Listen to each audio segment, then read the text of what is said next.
जय हिंद दोस्तों, आप सभी का हमारे YouTube चैनल पर स्वागत है। और दोस्तों, आज हमारा स्टूडेंट ऋषि ठाकुर जो कि नर्सिंग असिस्टेंट में सिलेक्ट हुआ था, करीबन 1 साल हो गए। आज पूरी ट्रेनिंग कंप्लीट होने के बाद हमसे मिलना आया है और सभी बच्चे हैं, आप देख सकते हो। तो आज ऋषि से जानने वाले हैं किस प्रकार से उस टाइम भर्ती प्रोसेस होती थी। आप सभी को पता है कि नर्सिंग असिस्टेंट है जो रेगुलर आर्मी है, ये अग्निवीर से एड नहीं है। और जो नर्सिंग असिस्टेंट का काम होता है, तो आप सभी को पता है कि दो सेवा एक साथ करने का मौका मिलता है। आप सभी को पता है कि एक डॉक्टर होता है, डॉक्टर जनता की सेवा करता है। दूसरी बात, एक सैनिक, वो भी सेवा करता है।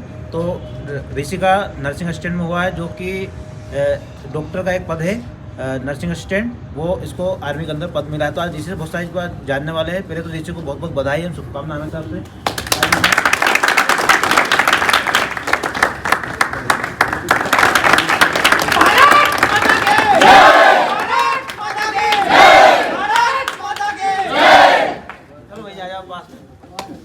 तो ऋषि ने करीबन हमारे पास 3 से 4 साल तैयारी करी थी। करीबन 2017-18 में ऋषि आया था। इसके बाद 2-3 साल लॉकडाउन रहा। इसके बाद DD की एज ऋषि की खत्म हो गई थी। और नर्सिंग असिस्टेंट के अंदर 23 साल तक एज का क्राइटेरिया होता है।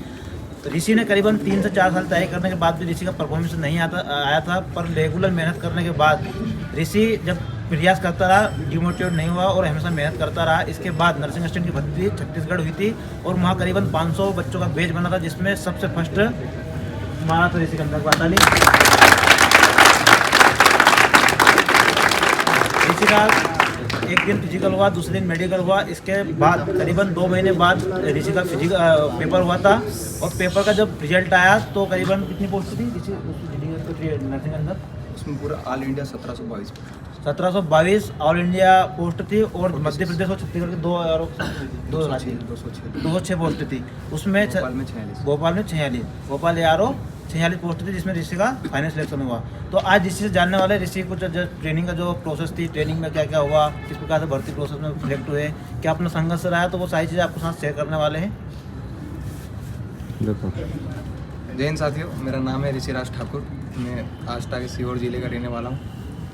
नर्सिंग असिस्टेंट की भर्ती दुर्ग से मैंने क्वालिफाई की और उसके बाद में मेरा फौज में फाइनली मेडिकल के बाद रिटर्न के बाद फाइनली सिलेक्शन हुआ। और मैं अब इंडियन आर्मी के नर्सिंग असिस्टेंट ट्रेड की टेक्निकल ट्रेनिंग और बेसिक मिलिट्री ट्रेनिंग करके आप लोगों के सामने JN डिफेंस अकेडमी के सामने खड़ा हुआ। और इन सब चीज़ों का श्रेय और आज यहाँ तक आने की जो बात है, इस सब का श्रेय मैं अपने गुरु JN डिफेंस ग्रुप के संचालक हमारे विजेंद्र सिंह चौहान सर को देना चाहता हूँ। एक बार इनके लिए तालियां बजाएं।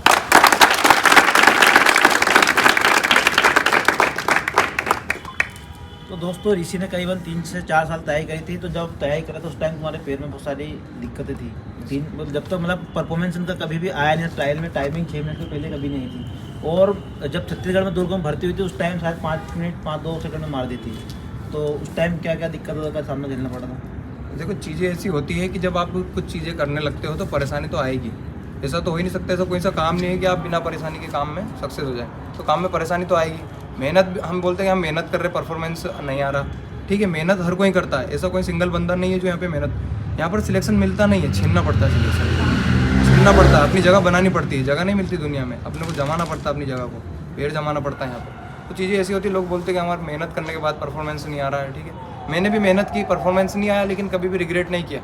कभी भी किसी को बताया नहीं कि भाई मैं ऐसी मेहनत कर रहा हूँ तो ऐसी प्रॉब्लम आ रही है। क्योंकि मेहनत करना कभी कभी काफ़ी नहीं होता, क्योंकि मेहनत तो सब कर रहे हैं। ये मेरे पीछे खड़े हैं, सब कर रहे हैं। मैं यहाँ पर ड्रेस पहन के खड़ा हूँ, ये लोग किट पहन के खड़े हैं। तो मेहनत मैंने भी की, मेहनत ये लोग भी कर रहे हैं। तो कुछ चीज़ें ऐसी रहती है, कुछ डेडिकेशन होना चाहिए। आप क्या दे सकते हो जॉब के लिए? जॉब अगर आप वर्दी पाना चाहते हो तो वर्दी के लिए आप क्या दे सकते हो, ये चीज़ भी मायने रखती है।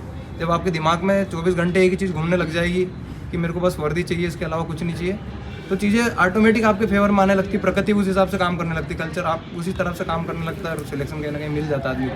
तो मेहनत के साथ साथ थोड़ा सा जज्बा, जुनून और मतलब एक लगन होना चाहिए बंदे को कि नहीं, मेरे को लेना है भाई। मेहनत तो सब कर रहे हैं, मेहनत तो करने वाले की तो होती है जीत, मानते हैं, लेकिन मेहनत के साथ साथ लगन होना चाहिए। हमारा टाइम कहाँ जा रहा है हम ये देख सकते हैं। मैंने यही अनुभव किया जीवन में कि जब भी कभी भी मैं ऐसी जगह पे ऐसे टाइम स्पेंड करता था तो मेरे को कहने के लगने लग जाता था कि नहीं यार, ये चीज़ मेरे लक्ष्य से जुड़ी हुई नहीं है। इंदौर में 2-3 साल रहा, अलग अलग तरह का माहौल मिला, लेकिन मैंने ये समझा कि मेरे लिए क्या ज़रूरी है।